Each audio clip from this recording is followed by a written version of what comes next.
আমাৰ কিছুমান মানুহ আছে যিয়ে প্ৰতিটো কাম পিছত কৰিম বুলি থৈ দিয়ে অৰ্থাৎ সময়ৰ মূৰলৈকে ৰখি থাকে এই কামটো কি বুলি কোৱা হয় জানেনে ইয়াক কোৱা হয় প্ৰক্ৰেষ্টিনেশ্যন আপোনালোকৰ বহুতে হয়তো ৱৰ্ডটো জানে বহুতে নাজানে যিসকলে নাজানে আপোনালোকক মই আহ্বান জনাইছো ক্লাছৰুম স্বাগতম জনাইছো পুনৰবাৰ এই কুহিপাত ৱৰ্ড অফ দা ডে সেগমেন্টলে আপোনালোকক মই কৈ আছিলো যে প্ৰক্ৰেষ্টিনেশ্যন শব্দটোৰ কথা এই শব্দটোৰ বিষয়ে অকমান ডিটেইলত জানো আহক ইয়াৰে প্ৰিফিক্সটো হৈছে প্ৰ অৰ্থাৎ ফৰৱাৰ্ড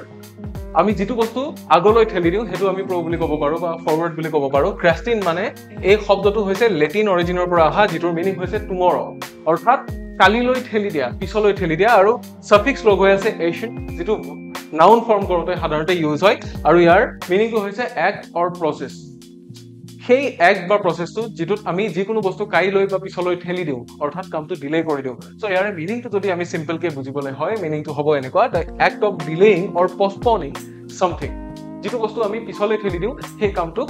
procrastination বুলি কোৱা হয় আৰু সেন্টেন্সত যদি ইউজ কৰো that will be like this his procrastination caused him the deadline so আপোনালোকে আমাক কমেন্ট কৰি জনাবলৈ নাপাহৰিব আজিৰ আমাৰ ৱৰ্ডটো কেনেকুৱা লাগিল আৰু লগতে সিমিলাৰ বা এন্টোনিম বা সিনোনিম যদি আপোনালোকে কিবা জানে হেও আমাক জনাবলৈ নাপাহৰিব আৰু ইন্টাৰেষ্টিং আৰু ফান শৰ্টছৰ কাৰণে আমাৰ চেনেলটো সাবস্ক্ৰাইব কৰিবলৈ নাপাহৰিব